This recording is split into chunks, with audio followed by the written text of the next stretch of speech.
Hi everyone, in this video, I will show you how to use Google Meet. So first, you just have to go to any web browser, type Google Meet, and then click this very first link here. And this is what it looks like. You should be signed into your account first. So as you can see, if you tap this new meeting here, and then you have the options, create a new meeting, start an instant meeting, or you can schedule your meeting here. So if you tap this one, all you have to do is to copy the link, paste or send it to wherever or whoever you want to attend to your meeting. And that's it.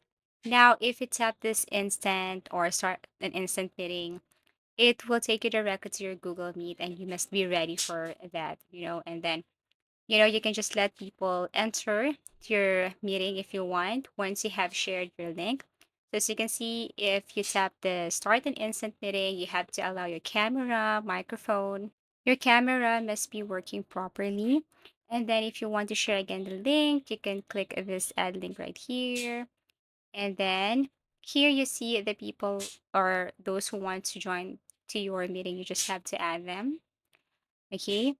And then if those people are not yet in your meeting, so you can copy the link and share this to their social media account. You can share presentation, you can do or you can explore some things here. When you tap this three icons, you will see this whiteboard, change the layout. If you have tons of people present in your meeting, so you can change the layout. Okay, so there are other options right here. If you want to do some changes, just click this three dots right here. Okay, so that's it. You can present. You can now start calling someone. You can now start your presentation.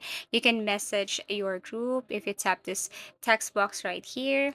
And basically, this is what it looks like. As you can see, this is the result because I haven't installed or I don't have my camera yet. So that's the reason why I told you your camera must be working well. If you want to stop the call, just click this red button right here. And that's it.